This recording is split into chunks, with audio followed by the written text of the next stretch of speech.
ಹೌದಾ? ಅದಕ್ಕಿಂತ ಮುಂಚೆ ಬೆಂದಕಾಳೂರು ಅಂತ ಕರಿತಾ ಇದ್ರು. ಏನಂತ? ಬೆಂದಕಾಳೂರು. ಬೆಂದಕಾಳೂರು ಎಲ್ಲಿತ್ತು? ಕರ್ನಾಟಕದಲ್ಲಿ. ಬೆಂದಕಾಳೂರು ಆದ್ಮೇಲೆ ಬೆಂಗಳೂರು ಆಯ್ತು. ಹೌದಾ? ಕೆಂಪೇಗೌಡರು ಪ್ರತಿಯೊಂದು ಕೂಡ ಮಾಡೋದು ಏನೇ ಮಾಡಿದ್ರು? ಬೆಂಗಳೂರು ಸ್ಟಾರ್ಟ್ ಮಾಡೋದು. ಹೌದಾ? ಬೆಂಗಳೂರು ಕ್ರಿಯೇಟ್ ಮಾಡಿದ್ರು. The creator of Bengaluru. ಹೌದಾ? ಇವಾಗ ನೀವು ಇದ್ದೀರಲ್ಲ, ಇವಾಗ ದೇವಳ್ಳಿ ಇದೆಯಲ್ಲ, ದೇವಳ್ಳಿ ಒಂದು ತಾಲೂಕು. ಈಗ ನಮ್ಮ ದೇವಳ್ಳಿ ತಾಲೂಕಿಗೆ ಡಿಸ್ಟಿಕ್ ಯಾವುದು? ಬ್ಯಾಂಗ್ಳೂರು. ಬ್ಯಾಂಗ್ಳೂರು ಕ್ರಿಯೇಟ್ ಮಾಡಿದಾರು ಕೆಂಪೇಗೌಡರು. ಹೌದಾ? ಅದೇ ರೀತಿ ಅವರೇನೇ ಮಾಡಿದ್ರು ಅಂದರೆ ಬ್ಯಾಂಗ್ಳೂರಲ್ಲಿ ಲಾಲ್ಬಾಗ್ ನೋಡಿದ್ದೀರಾ ನೀವು? ಹಲವಾರು ರೀತಿಯಾದಂಥ ರಥಗಳು ನಡೀತಾವಲ್ಲಿ.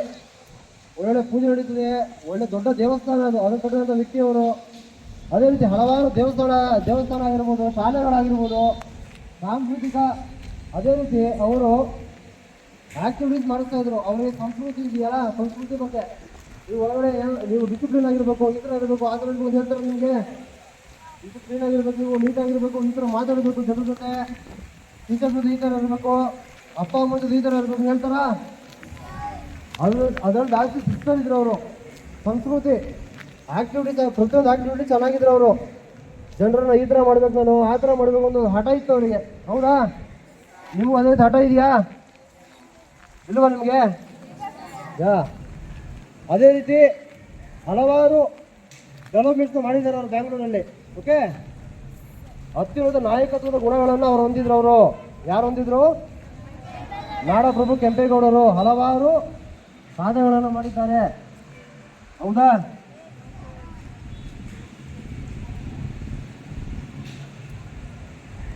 ಶುಭೋದಯಗಳು. ಈ ದಿನ ನಾವು ನಾಡಪ್ರಭು ಕೆಂಪೇಗೌಡ ಅವರ ಜನ್ಮದಿನವನ್ನು ಹಾಗೂ ಅವರ ಮಾಡಿದ ಸಾಧನೆಗಳನ್ನು ಗೌರವಿಸುವ ದಿನ ಅಂತ ಹೇಳ್ಬೋದು. ಒಬ್ಬ ವ್ಯಕ್ತಿ ಕೋಟ್ಯಾಂತರ ಜನಗಳು ವಾಸಿಸುವಂಥ ಒಂದು ಸ್ಥಳವನ್ನು ನಿರ್ಮಿಸಿದ್ದಾರೆ ಅಂದರೆ ಆ ಸ್ಥಳಕ್ಕೆ ಅವ್ರು ಪಟ್ಟಿರುವಂಥ ಕಷ್ಟ ಎಷ್ಟಿರ್ಬೋದು, ಅವರ ಸತತ ಪ್ರಯತ್ನ ಯಾವ ರೀತಿ ಇರ್ಬೋದು, ಅವ್ರು ಕಂಡಂಥ ಆ ನೋವುಗಳು, ಆ ಕಷ್ಟಗಳನ್ನು ನಾವು ನೆನೆಸ್ಕೊಂಡ್ರೆ ಈ ದಿನ ನಾವು ಅವರ ಒಂದು ಕಾಲ್ದುಳಿಗೂ ಸಮ ಇಲ್ಲ ಅನಿಸುತ್ತೆ. ಆದರೆ ನಾವು ಮಾಡ್ತಿರೋ ಕೆಲಸ ಏನು? ಸಮಯವನ್ನು ಹಾಳು ಮಾಡೋದು,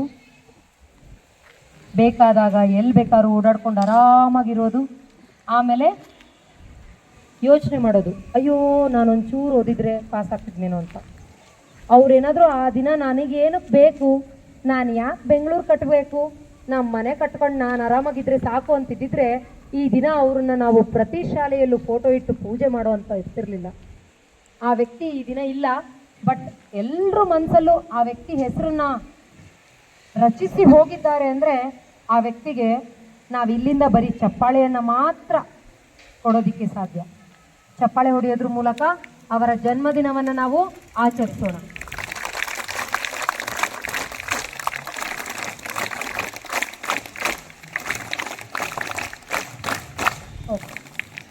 ಕೆಂಪೇಗೌಡರು ಮಾಡಿರೋ ಇಷ್ಟೊಂದು ಸಾಧನೆಗಳಲ್ಲಿ ಯಲಹಂಕದ ಒಂದು ಸಣ್ಣ ಗ್ರಾಮದಲ್ಲಿ, ಓಕೆ, ಯಲಹಂಕ ಗೊತ್ತಾ ನಿಮಗೆ ಎಲ್ಲಿದೆ ಅಂತ? ಬ್ಯಾಂಗ್ಳೂರಲ್ಲಿ ಯಲಹಂಕ ಒಂದು ಸಣ್ಣ ಗ್ರಾಮದಲ್ಲಿ ಹುಡ್ತಾರೆ ಅವರು. ಓಕೆ, 1510ರಲ್ಲಿ. ಹೌದಾ? ಅವರಿಗೆ ಚಿಕ್ಕ ವಯಸ್ಸಿನಲ್ಲಿ ನೀವು ಇರ್ತೀರ, ನೀವು ಯಾವ್ದು ಆಕ್ಟಿವಿಟಿ ಮಾಡ್ತಾ ಇರ್ತೀರ, ಹೌದಾ? ನೀವು ಅದರಲ್ಲಿ ನೀವು ಮುಂದೆ ಬರ್ತಾ ಇರ್ತೀರಾ, ಸರ್ ನಾನು ಮಾಡ್ತೀನಿ, ಸರ್ ನಾನು ಮಾಡ್ತೀನಿ ಅಂತ ಹೇಳ್ತಾ ಇರ್ತೀರ, ಹೌದಾ? ಅಂದರೆ ಲೀಡರ್ಶಿಪ್ ಕ್ವಾಲಿಟಿಗಳು, ನಾಯಕತ್ವದ ಗುಣಗಳು ನಿಮಗಿದೆ, ಹೌದಾ? ಅದೇ ರೀತಿ ಕೆಂಪೇಗೌಡರಿಗೆ ಚಿಕ್ಕ ವಯಸ್ಸಿನಲ್ಲೇ ಇತ್ತು ಅವರಿಗೆ. ನಾನು ಏನಾದರೂ ಮಾಡಬೇಕೀಗ, ಜನರನ್ನ ಈ ಥರ ನಾನು ಬೆಳೆಸಬೇಕು, ನಮ್ಮ ಬೆಂಗಳೂರಲ್ಲಿ ಕರ್ನಾಟಕದಲ್ಲಿ ಈ ಥರ ಒಂದು ಸಾಧನೆ ಮಾಡಬೇಕು ಅಂತ ಒಂದು ಹಠ ಇತ್ತು ಅವರಿಗೆ, ಹೌದಾ? ಅದೇ ರೀತಿ ಅವರು ಚಿಕ್ಕ ವಯಸ್ಸಿನಲ್ಲೇ ಒಂದು ನಾಯಕತ್ವ ಗುಣ ಹೊಂದಿದ್ರು. ಅವರು ಲೀಡರ್ಶಿಪ್ ಕ್ವಾಲಿಟೀಸ್ ಜಾಸ್ತಿ ಇತ್ತು ಅವರಿಗೆ.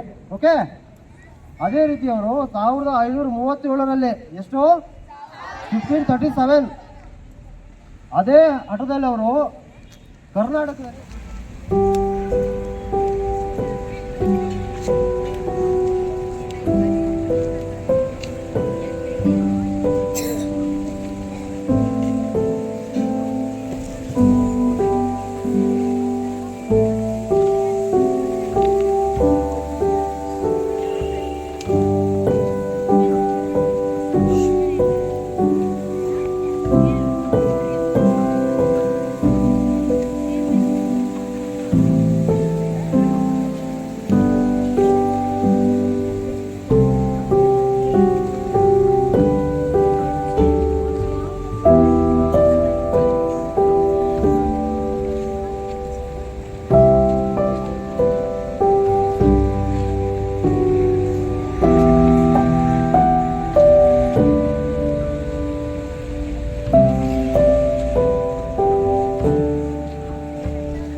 ಹೌದಲ್ವಾ? ಮಹಾನ್ ವ್ಯಕ್ತಿಗಳನ್ನ ನಾವು ಯಾಕೆ ಕೈ ಮುಗಿಬೇಕು, ಹಿರಿಯರ ಪೂಜೆ ಯಾಕೆ ಮಾಡ್ತಾರೆ ಅಂದ್ರೆ ಇದೇ ಕಾರಣಕ್ಕೆ. ಅವರ ಅನುಭವಗಳು ನಮಗೆ ದಾರಿದೀಪವಾಗಿರುತ್ತೆ. ಹಾಗಾಗಿ ಈ ವ್ಯಕ್ತಿಯನ್ನ ನಾವು ಪುಟ್ಟ ಪುಟ್ಟ ಮಕ್ಕಳು ಅಂದ್ರೆ ನಮ್ಮ 4ನೇ ತರಗತಿ, 3ನೇ ತರಗತಿ, 5ನೇ ತರಗತಿ, 6ನೇ ತರಗತಿ ವಿದ್ಯಾರ್ಥಿಗಳಲ್ಲಿ ಈಗಿನ ಅಂದ್ರೆ ಈ ಜನರೇಷನ್ ಮಕ್ಕಳು ಕೆಂಪೇಗೌಡ ವೇಷಭೂಷ ಧರಿಸಿ ಬಂದಿದ್ದಾರೆ. ಸೊ ಅವರ ಒಂದು ಆಕ್ಟಿವಿಟಿ ಯಾವ ರೀತಿ ಇರುತ್ತೆ, ಅವರ ವೇಷಭೂಷಣದಲ್ಲಿ ಆ ಒಂದು ಕಲೆನ ಯಾವ ರೀತಿ ನೋಡ್ಬೋದು ಅನ್ನೋದನ್ನ ನಾವು ಈ ಒಂದು ಕಾರ್ಯಕ್ರಮದಲ್ಲಿ ನೋಡೋಣ. ಮೊದಲನೇದಾಗಿ 3ನೇ ತರಗತಿ ವಿಶಾಲ್ ಅವರನ್ನ ಕರಿತಾ ಇದ್ದೀನಿ. Good morning to everyone. My name is Vishal. I am studying in 3rd standard. My role is ನಾಡಪ್ರಭು ಕೆಂಪೇಗೌಡರು. ಬೆಂಗಳೂರು ಭಾರತದ ಸುಂದರ ನಗರ. ಇದನ್ನು ಕಟ್ಟಿಸಿದವರು ನಾಡಪ್ರಭು ಕೆಂಪೇಗೌಡರು. ಇವರು ಜನಿಸಿದ್ದು 1510ರಲ್ಲಿ. ಇವರ ತಂದೆ ಕೆಂಪಾನಂಜೇಗೌಡ, ಇವರ ತಾಯಿ ಲಿಂಗಮಾಂಬೆ. ಇವರನ್ನು ಕೆಂಪರಾಯ ಎಂದು ಕರೆಯುತ್ತಿದ್ದರು. ಇವರು ಬೆಂಗಳೂರಿನಲ್ಲಿ 4 ಕಡೆ ಗೋಪುರಗಳನ್ನು ಕಟ್ಟಿಸಿದರು ಮತ್ತು ಬಸವಣ್ಣನ ಗುಡಿ, ಕವಿ ಗಂಗಾಧರೇಶ್ವರ ಗುಡಿ ಕೆಂಪಾಂಬುದಿ ಕೆರೆಯನ್ನು ಕಟ್ಟಿಸಿದರು.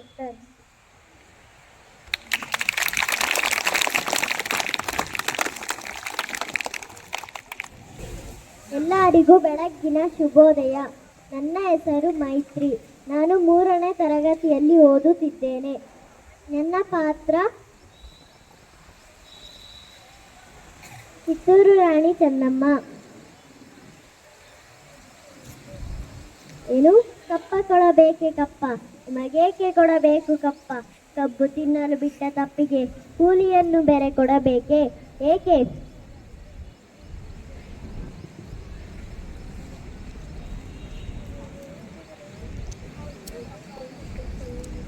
ನೀವೇನು ನಮ್ಮ ಉತ್ತಿರ ಬಿತ್ತಿರ, ನೀರು ಹಾಯಿಸಿ ನಾಟಿ ನೆತ್ತಿರ, ನಿಮಗೇಕೆ ಕೊಡಬೇಕು ಕಪ್ಪ, ನೀವೇನು ನಮ್ಮ ಅಣ್ಣ ತಮ್ಮಂದಿರೇ, ನೆಂಟರೇ, ಇಷ್ಟರೇ, ದಾಯಾದಿಗಳೇ, ನಿಮಗೇಕೆ ಕೊಡಬೇಕು ಕಪ್ಪ, ಎಲೆ ಕೆಂಪು ಮೂತಿ ಕೋತಿಗಳ, ಈ ದೇಶವನ್ನು ಬಿಟ್ಟು ತೊಲಗಿ. Thank you.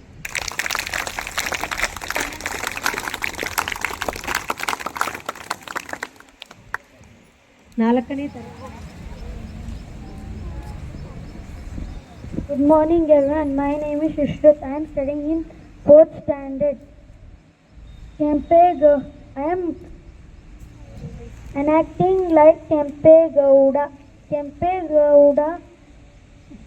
Kempegowda born on 27th June 1510. Kempegowda. The parents were Kempegowda and Lingamma. Thank you. ಅವರಿಗೆ ಧನ್ಯವಾದಗಳು. 4ನೇ ತರಗತಿ ಲಿಖಿಲೋಚನ್.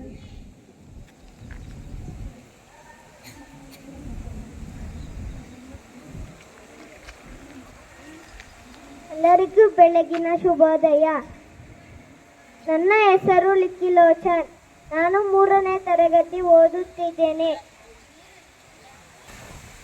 ಕೆಂಪೇಗೌಡ ಬೆಂಗಳೂರು ಕಟ್ಟಿಸಿದರು. ಕೆಂಪೇಗೌಡರು ಯಲಹಂಕದಲ್ಲಿ ಹುಟ್ಟಿದರು. Thank you.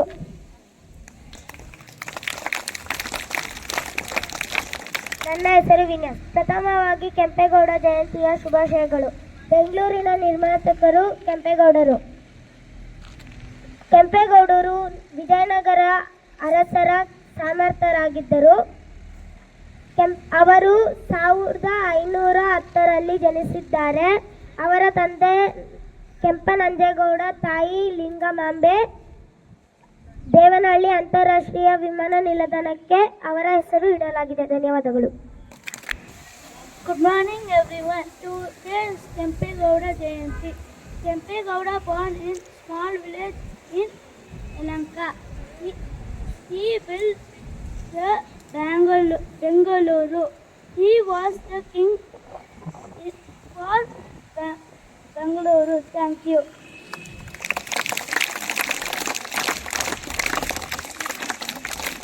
ಧನ್ಯವಾದಗಳು. ನನ್ನ ಹೆಸರು ಚಾರಿತ್ಯ. ನಾನು 5ನೇ ತರಗತಿಯಲ್ಲಿ ಓದುತ್ತಿದ್ದೇನೆ. ಏನು ಕಪ್ಪ ಕೊಡಬೇಕೆ ಕಪ್ಪ, ನಿಮಗೇಕೆ ಕೊಡಬೇಕು ಕಪ್ಪ, ಕಬ್ಬು ತಿನ್ನಲು ಬಿಟ್ಟ ತಪ್ಪಿಗೆ ಕೂಲಿಯನ್ನು ಬೇರೆ ಕೊಡಬೇಕೆ ಏಕೆ? ನೀವೇನು ನಮ್ಮ ಹುತ್ತಿರ ಬಿತ್ತಿರ, ನೀರು ಹಾಯಿಸಿ ಕಂಬಳಿ ಹಾಯಿಸಿ ಕೊಟ್ಟಿರ. ಮೋಡ ಮಳೆ ಸುರಿಸುತ್ತದೆ, ಭೂಮಿ ಬೆಳೆ ಬೆಳೆಯುತ್ತದೆ, ನಿಮಗೇಕೆ ಕೊಡಬೇಕು ಕಪ್ಪ, ಎಲೆ ಕೆಂಪು ಮೂತಿ ಕೋತಿಗಳ, ಈ ಭಾರತವನ್ನು ಬಿಟ್ಟು ತೊಲಗಿ. ಧನ್ಯವಾದಗಳು. ಧನ್ಯವಾದಗಳು ಚಾರಿತ್ಯ. 6ನೇ ತರಗತಿಯಿಂದ ವಿನ್ಯಾಸ್. ಧನ್ಯವಾದಗಳು. ಕಾರ್ಯಕ್ರಮದಲ್ಲಿ ಭಾಗವಹಿಸಿ ಪಾತ್ರಾಭಿನಯವನ್ನು ಮಾಡಿದಂಥ ಎಲ್ಲ ವಿದ್ಯಾರ್ಥಿಗಳಿಗೂ ತುಂಬು ಹೃದಯದ ಧನ್ಯವಾದಗಳು. ಕಿತ್ತೂರು ರಾಣಿ ಚೆನ್ನಮ್ಮ.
ಶುಭೋದಯಗಳು. ನನ್ನ ಹೆಸರು ಅಪೂರ್ವ. ನಾನು 3ನೇ ತರಗತಿಯಲ್ಲಿ ಓದುತ್ತಿದ್ದೇನೆ. ಸನ್ಮಾನ್ಯ ಶಿಕ್ಷಕರು ಹಾಗೂ ನನ್ನ ಪ್ರಿಯ ಸ್ನೇಹಿತರೆ, ಇಂದು ನಾವು ಬೆಂಗಳೂರಿನ ಸೃಷ್ಟಿಕರ್ತ ನಾಡಪ್ರಭು ಕೆಂಪೇಗೌಡರ ಜಯಂತಿಯನ್ನು ಆಚರಿಸುತ್ತಿದ್ದೇವೆ. ಕೆಂಪೇಗೌಡರ ಜಯಂತಿ ಎಂದರೆ ಅವರು ನಮ್ಮ ನಗರಕ್ಕೆ ಕೊಟ್ಟ ಕೊಡುಗೆಗಳನ್ನು ಗೌರವಿಸುವ ದಿನ. ಕೆಂಪೇಗೌಡರು 1513ರಲ್ಲಿ ಯಲಹಂಕದ ಸಮೀಪದ ಒಂದು ಸಣ್ಣ ಗ್ರಾಮದಲ್ಲಿ ಜನಿಸಿದರು. ಮಕ್ಕಳಾಗಿಯೇ ಅವರು ಅದ್ಭುತ ನಾಯಕತ್ವ ಗುಣಲಕ್ಷಣಗಳನ್ನು ತೋರಿಸಿದರು. 1537ರಲ್ಲಿ ಅವರು ಬೆಂಗಳೂರನ್ನು ಸ್ಥಾಪಿಸಿದರು. ಇದು ವ್ಯಾಪಾರ, ಸಂಸ್ಕೃತಿ ಮತ್ತು ಶಿಕ್ಷಣದ ಕೇಂದ್ರವಾಗಬೇಕೆಂಬುದು ಅವರ ಕನಸಾಗಿತ್ತು. ಅವರ ಪ್ರಮುಖ ಸಾಧನೆಯಲ್ಲಿ ಒಂದು ಎಂದರೆ ನಗರದ ಸುತ್ತಲಿನ 4 ವಾಚ್ ಟವರ್ಗಳನ್ನು ನಿರ್ಮಿಸಿದ್ದು. ಇವುಗಳು ಲಾಲ್ಬಾಗ್, ಕೆಂಪಾಂಬುದಿ ಕೆರೆ, ಹುಲ್ಸೂರ್ ಕೆರೆ ಮತ್ತು ಇಂದಿನ ಮೇಕ್ರಿ ಸರ್ಕಲ್ನಲ್ಲಿ ಸ್ಥಿತವಾಗಿದೆ. ಕೆಂಪೇಗೌಡರು ಕೇವಲ ಆಳ್ವಿಕೆಯಲ್ಲಿ ಮಾತ್ರವಲ್ಲ, ಕಲೆ ಮತ್ತು ಸಂಸ್ಕೃತಿಯ ಪೋಷಕರಾಗಿದ್ದರು. ಅವರು ಶಾಂತಿ ಮತ್ತು ಸಮೃದ್ಧಿಯನ್ನು ತಂದು ತಮ್ಮ ಪ್ರಜೆಗಳ ಕಲ್ಯಾಣಕ್ಕಾಗಿ ಕೆಲಸ ಮಾಡಿದರು. ಕೆಂಪೇಗೌಡರ ಜಯಂತಿಯನ್ನು ಆಚರಿಸುತ್ತಾ ಅವರ ದೀರ್ಘ ದೃಷ್ಟಿ, ನಾಯಕತ್ವ ಮತ್ತು ಸಾರ್ವಜನಿಕ ಕಲ್ಯಾಣದ ಮೌಲ್ಯಗಳನ್ನು ಆಲೋಚಿಸೋಣ.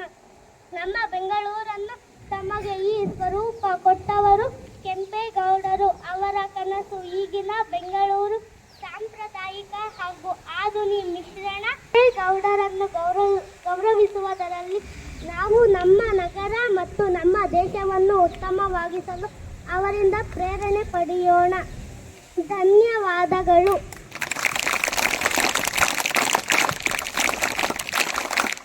ಅಂದ್ರೆ ಕೆಂಪೇಗೌಡರು ಆಗಿನ ಕಾಲದಲ್ಲಿ ಅಂದ್ರೆ ಮೊದಲನೇ ಕೆಂಪೇಗೌಡರಿದ್ದಂತಹ ಸಮಯದಲ್ಲಿ ವಿಜಯನಗರ ಸಾಮ್ರಾಜ್ಯದ ಒಂದು ಸಾಮಂತ ರಾಜರಾಗಿದ್ರು.